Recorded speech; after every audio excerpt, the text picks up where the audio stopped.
pessoal, eu sou a professora Daniela Zimmermann e vou falar para vocês hoje um pouquinho sobre função hepática. Quais são aqueles exames importantes para a gente entender como anda o funcionamento do nosso fígado? Então vamos lá. É importante que antes da gente começar, façamos uma breve recapitulação das estruturas do fígado. Então é importante lembrar que ele é organizado em lobos, né? E esses lobos são divididos em lóbulos, que são as unidades menores, e cada uma dessas unidades menores vão estar organizadas em torno de uma veia, de uma artéria e de um duto biliar. Então é através da veia porta, que vai chegar, né, o grande montante de sangue que traz, por exemplo, os nutrientes que foram absorvidos lá no intestino. Então, essa veia, ela se prolonga através dos espaços sinusoides, né, que vão permitir as trocas do material que está aqui dentro da veia para os hepatócitos, que são as pequenas fábricas onde essa transformação do material químico vai acontecer de fato. A artéria hepática, que vai ser importante para nutrir essas células, esses hepatócitos, e o duto biliar, que vai drenar a produção de bile feita aqui no fígado, armazenando lá na vesícula biliar, para na hora que houver a ingesta do alimento, essa bile ser liberada lá no intestino com aquele papel de emulsificação. Então, esses hepatócitos, eles vão ser circundados por esses espaços sinusoides, que é por onde, vamos falar assim, o grande material de biotransformação do fígado, né, vai chegar e vai circular aqui dentro de cada lobo. Bom, então a artéria ela vai servir para oxigenar, para levar nutrientes para essas células. A veia vai levar os nutrientes oriundos do intestino para o hepatócito biotransformar, né? A gente comenta muito isso lá dentro do metabolismo de primeira passagem, em farmacologia. E o duto biliar que vai fazer a coleta da bile produzida aqui no fígado, produzida pelos hepatócitos, e lançá-la lá no intestino após um período de armazenamento na vesícula biliar. Aqui tem uma imagem te ajudando a entender essas zonas hepáticas, onde que acontecem as principais funções do fígado. A zona 1 é essa mais próxima aqui da tríade portal, e é local que é onde vai acontecer basicamente os processos metabólicos mais intensos, como síntese de proteína, gliconeogênese. Na zona 2, a gente já vai ter uma área de transição. Ela se parece ainda com a zona 1, então ainda tem processo metabólico intenso, mas já começa a acontecer algumas reações de detoxificação. E na zona 3 é onde acontece de fato a maior parte da biotransformação das substâncias. Lembrar que a função do fígado é muito grande como metabolizador. Então a gente fala em metabolização de carboidratos, de lipídios, de proteína e biotransformação daquelas substâncias exógenas, como por exemplo os medicamentos. Então, e ainda lembrar que quando nós falamos de função de metabolização, parte da síntese de algumas proteínas, como da cascata de coagulação, albumina, então vai acontecer proteínas de fase aguda lá da inflamação, vão acontecer aqui no fígado também. O processo de detoxificação é aquele processo clássico que envolve a fase 1 e a fase 2. Então, na reação de fase 1, a gente vai ter oxidação de compostos, atividade primordial do citocromo P450, enquanto na fase 2, a tentativa é de neutralizar aquele ponto reativo, né, que apareceu na molécula ali na fase 1, inserindo um conjugado. Então, nessa fase, a enzima DP-glucuroniltransferase ela vai ser a mais importante, né? Ela vai ser uma enzima de baixa especificidade que vai catalisar aquela reação química que insere conjugados naquele ponto reativo que veio da fase 1. É muito importante a gente falar dessa questão da conjugação, porque essa também vai ser uma forma de a gente medir se o fígado está funcionando adequadamente. Então, lembra dessa fase 2, dessa conjugação, porque ela vai visitar a gente de novo quando nós estivermos falando de alguns exames aqui e medidas para entender a função do fígado.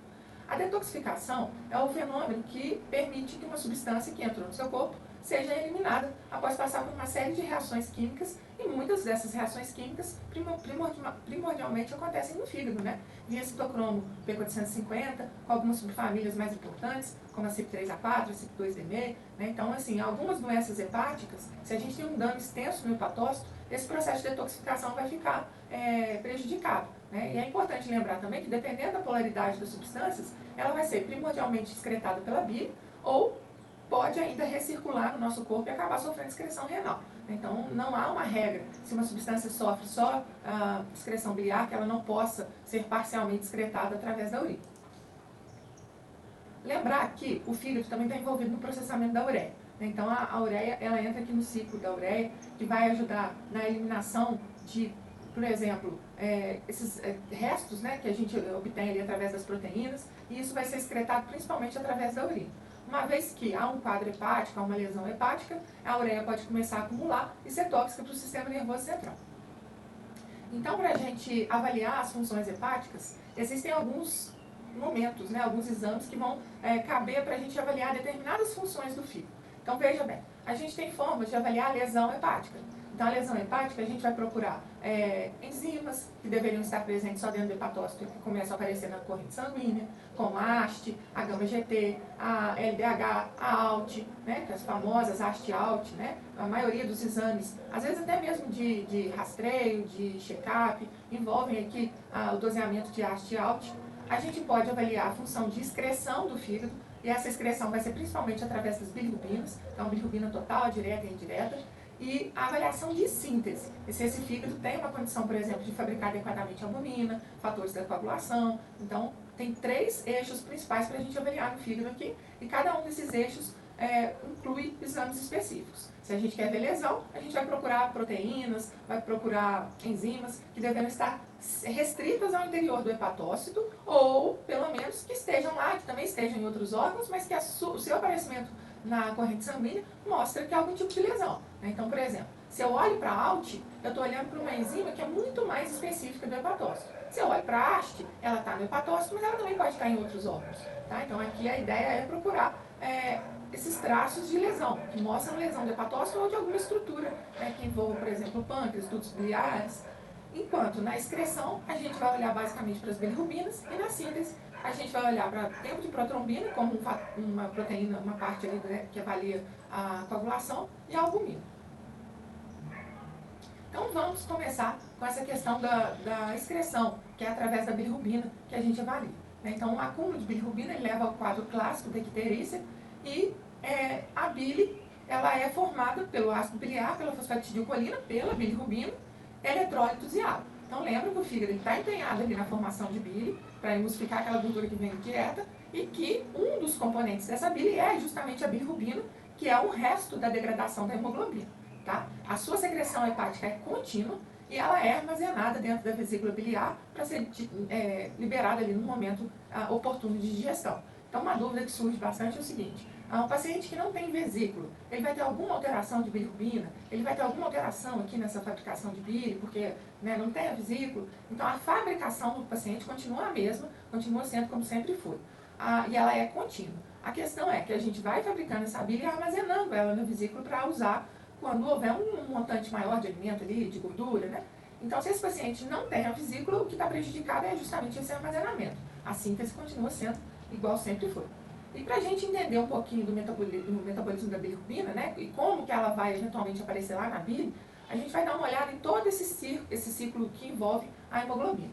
Então, primeiramente, está mostrando aqui nesse esquema, né, a fabricação dos eritrócitos. Então, a gente vai ter as hemácias circulando aqui em torno de 120 dias. E quando chegar no momento dessa hemácia morrer, né, no fim da vida dessa hemácia, ela vai ser fagocitada pelos macrófagos, principalmente presentes lá no baço. Tá? Então, a hemoglobina, que estava aqui dentro da hemácia, ela carrega o ferro. E o ferro ele precisa ser regulado. Né? Então, aqui dentro desse sistema reticular, representado pelo macrófago, a hemoglobina ela vai se dividir em globina, que vai dar origem a aminoácidos, isso vai seguir a proteólise convencional, não tem muito o que falar dela aqui. E enquanto o grupo M, que é aquele grupo que está carregando, né, o ferro, ele vai sofrer processos específicos aqui de metabolização. Então, esse grupo M, ele vai primeiramente ser transformado em biliverdina e depois em bilirrubina. Tá? O ferro que descolou aqui desse grupo M vai ser carreado através da transferrina, que é uma proteína de transporte do ferro, né, que vai proteger que esse ferro oxide alguma estrutura. Então, ó, globina foi sofrer proteólise, o grupo M vai sofrer a transformação primeiramente em biliverdina e depois em bilirrubina. O ferro, que estava ligado ao grupo M, vai se ligar à transferrina, e essa transferrina vai entregar esse ferro a algum local que estiver precisando dele. Então, por exemplo, ele pode ser armazenado dentro de alguma célula na ferritina, ele pode ser entregue lá na medula para fabricar mais eritrócitos. Então, esse ferro vai ser encaminhado para o local que for mais oportuno para ele. Já a bilirrubina, que está saindo aqui do macrófago, né, ela vai ser encaminhada para o fígado. Okay? Então, a bilirrubina sendo encaminhada para o fígado. No fígado, ela vai sofrer um processo de conjugação. E aí, através da bile, a bilirrubina conjugada, através da bile, vai ser lançada no intestino. No intestino, ela pode ser, por exemplo, excretada parcialmente através das fezes, ou ela pode recircular e ser excretada através da urina. Então, daqui a pouco a gente vai ver mais detalhadamente os papéis aqui da bilirrubina. Quando ela sai do macrófago e é encaminhada para o fígado, e quando ela é do fígado, incorporada à bile e lançada no intestino, tá? Então, a bilirrubina ela pode ser classificada como bilirrubina não conjugada ou indireta, ou como bilirrubina conjugada. Fica fácil da gente guardar isso aqui se a gente lembrar que as reações de fase 2 que acontecem no fígado são justamente reações de quê? Reações de conjugação, né? Onde eu comentei que a UDP-glucuroniltransferase vai ser uma enzima muito importante para inserir esse conjugado naquela molécula que está chegando lá no fígado. Então, essa bilirrubina que saiu do macrófago e que está sendo levada até o fígado, a gente vai chamar de bilirrubina indireta ou não conjugada. Uma vez que essa bilirrubina foi entregue lá no fígado, ela vai ser chamada de bilirrubina conjugada, tá? Conjugada ou direta. E aqui está mais uma vez esse processo um pouco mais especificado, né? Mostrando a hemólise, mostrando essa questão da hemoglobina, que precisa agora passar por um processo de reciclagem, vamos falar assim, né? Então a globina vai para a proteólise, o grupo M vai ter o ferro separado dele aqui, ligado à transferrina, e aí esse grupo M, né, vai ser convertido em biliverdina e depois em bilirrubina pela ação da biliverdina redutase. Uma vez na corrente sanguínea, ela vai chegar até o fígado. No fígado, ela vai sofrer reações de glucoronidação através da UDP-GT, né, da UDP-glucuroniltransferase, e aí sim ela vai ser chamada de bilirrubina conjugada, tá? Na hora que a bilirrubina não conjugada ou indireta chega no fígado, ela se liga a uma proteína que a gente chama de ligandina, que a ideia é como se fosse criar uma gaiolinha aqui para essa bilirrubina indireta, para que ela não volte à recirculação. Ela vai ficar aqui no fígado até ela sofrer essa reação química de conjugação, né, para ela poder ser incorporada então à bile e lançada de novo lá no intestino. Então aqui a gente vai ter a bile, a vesícula biliar armazenando, né, a bile contendo bilirrubina conjugada. Em momento oportuno, essa bile é lançada no duodeno, e no duodeno ela vai sofrer a ação da microbiota, sendo convertida em urobilinogênio ou estercobilinogênio. Então, o urobilinogênio, ele pode sofrer recirculação, então parte dele pode ser excretado nas fezes ou pode recircular para ser excretado na urina. Enquanto o estercobilinogênio, ele vai ser excretado nas fezes e vai ser responsável pela coloração das fezes, né? Alguns pontos importantes, então, só para recapitular quanto ao metabolismo da bilirrubina. Essa bilirrubina que saiu do macrófago e chegou no fígado, a gente chama de bilirrubina indireta. Uma vez que ela foi entregue no fígado, ela vai ligar a ligandina, que é uma proteína que não deixa mais a bilirrubina indireta sair do fígado. E aí ela vai ser, então, metabolizada com a ação do UDP-glucuroniltransferase e vai ser transformada em bilirrubina conjugada ou direta. A bilirrubina direta, ela vai ser excretada, né, através da bile, vai ser lançada no intestino delgado. Uma parte dela pode ser reabsorvida e uma parte dela pode seguir para o intestino grosso para ser, de fato, eliminada através das fezes. No intestino grosso é onde ela vai sofrer a ação da microbiota e vai ser convertida em estercobilina, ela que vai dar a coloração marrom às fezes. E no intestino grosso, a gente também pode ter a reabsorção, né? Ao invés de ter ela sendo excretada na forma de estercobilina, ela pode ser reabsorvida e seria então na forma de urobilinogênio, e ela vai ser importante para recircular, sair na urina e dar coloração amarela típica na urina.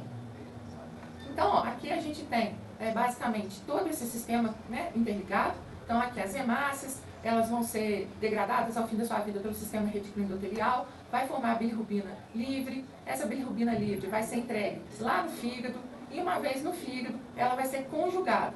A bilirrubina conjugada, ela sofreu a ação da UDP-glucuroniltransferase. Aí, a bilirrubina conjugada, sendo lançada no intestino, ela vai ser convertida em urobilinogênio, que pode cair na circulação sanguínea e acabar sendo excretada pelos rins e sair na urina, ou ela pode sofrer a ação dessa microbiota, ser convertida em estercobilinogênio, oxidada em estercobilina e ser excretada e sair, né, do nosso corpo através das fezes. Bom, nas síndromes ictéricas, o que a gente vai ver é o quê? Um aumento da degradação de hemácias ou ainda um problema na fase de conjugação. Então, em todo esse circuito, ou a gente está formando muita bilirrubina direta, ou a gente está formando pouca bilirrubina indireta, ou a gente está com uma dificuldade de fazer essa conjugação. Então, a gente chama de acometimento pré-hepático quando a gente tem, por exemplo, um aumento da bilirrubina indireta, que pode estar muito mais relacionado à hemólise, né? Enquanto isso, a gente pode ter condições, como por exemplo, no momento do nascimento, né? um aumento na hemólise, conjugado, associado à característica de que esse neném ainda tem um fígado imaturo. Ele está fazendo muita hemólise e, ao mesmo tempo, ele não consegue fazer a conjugação no mesmo ritmo, tá? Então, aqui a gente vai ter os dois fatores acontecendo ao mesmo tempo. Então, aqui na criança, né, lembra que o momento do parto é um momento de estresse, pode haver sim, vai haver hemólise, e que ele não consegue proceder à eliminação dessa hemoglobina de maneira completa, porque o DP-glucuroniltransferase dele ainda funciona pouco. Então, o acúmulo de bilirrubina pode levar a um quadro muito grave, que é o quenícteros, que é a toxicidade do sistema nervoso central, tá? Além disso, a gente vai ter palidez, a gente vai ter a coloração da pele mucosa amarelada, tá? E a gente ainda pode ter alterações na urina e nas fezes, na coloração da urina e das fezes, que daqui a pouco eu mostro as imagens aqui para vocês, tá? Bom, a gente pode ainda ter aqui o fato de que essa hemólise, né, raramente tem a ver com alguma questão hepática. Então, quando a gente estiver falando de acometimento pré-hepático, é um estresse, alguma coisa, uma anemia hemolítica, enfim, algum problema que está levando à hemólise excessiva, pode ter uma condição fisiológica aqui, de que eu não consigo processar isso no mesmo ritmo que eu destruo, pode haver, mas raramente vai ter uma participação hepática muito importante aqui, tá? Alguns acometimentos hepáticos, então aqui já não seria só culpa da hemólise, seriam condições que o fígado apresenta que não deixa ele fazer essa metabolização completa, não deixa ele concluir aqui a formação da bilirrubina conjugada. Então seria, por exemplo, a síndrome de Gilbert, de Crigler-Najjar, que a gente vai ter de fato um problema do fígado aqui, dificultando o processamento dessa bilirrubina indireta. Quanto a outros acometimentos hepáticos, né, que podem acontecer aqui, a gente percebe a questão de fibrose nos sinusoides, a famosa cirrose, e a obstrução da via biliar, que é a colestase. Também são duas condições que poderiam elevar a bilirrubina, tá? E aí já são diretamente relacionados ao fígado, né? Como que a gente mede a bilirrubina? Existem três formas de medir a bilirrubina, que é a bilirrubina indireta, que é a não conjugada, a bilirrubina direta, que é depois que ela passou pelo fígado e já sofreu esse processo de conjugação, a ação do DP-glucuronil, e a bilirrubina total, é onde a gente vai ter a soma da indireta com a direta. Esses valores, eles vão diferir ao longo da nossa vida, né? Principalmente a diferença entre um recém-nascido a termo, um prematuro e uma criança, que a gente vai mostrar aqui, são as mais marcantes, né? Então aqui, para crianças e adultos, a bilirrubina direta, indireta e total não tem muita discrepância. A direta ela deve ser entre 0 e 0,3 mg por decilitro, a indireta 0,2 a 0,8 mg por decilitro, enquanto a total vai de 0,2 a 1,10 mg por decilitro.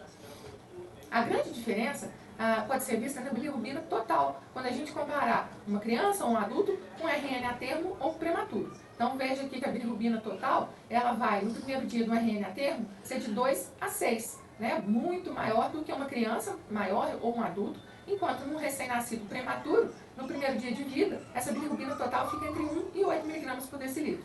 À medida que os dias vão passando, esses valores também vão sofrendo adequações, né, interferências, então em 2 dias a gente vai ter de 6 a 10 para o aterro, de 6 a 12 para o prematuro, e de 3 a 5 dias, de 4 a 8 para o aterro, de 10 a 14 para o prematuro.